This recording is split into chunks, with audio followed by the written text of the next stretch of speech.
নদীর পানি শুকায় গেছে।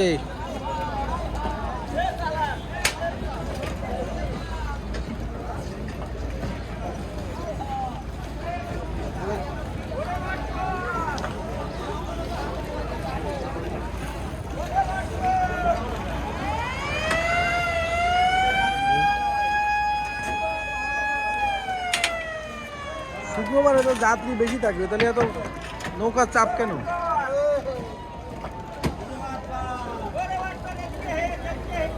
তারা একটার পর একটা সিরিয়ালে আছে, কি একটা স্লোগান দেওয়া শুরু করেছে, ওরে ওয়াটমার।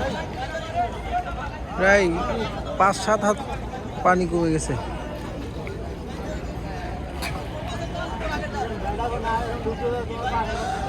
মাঝিদের কর্মব্যস্ত জীবন, শেষ বিকেলে শুক্রবারে তারা খুবই ব্যস্ত। আর এরা কি করে, সিরিয়াল দিতে দিতে সব একটার পেছনে আরেকটা লাগাই দিছে।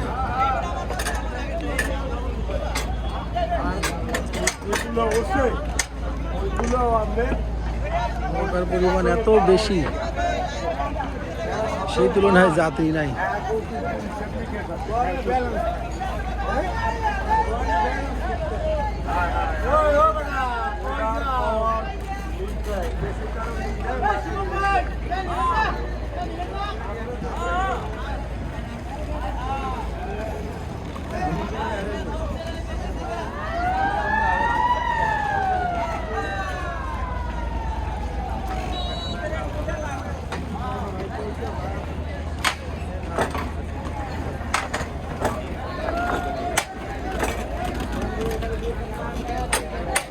এভাবেই চলছে মাঝিদের দৈনন্দিন জীবন।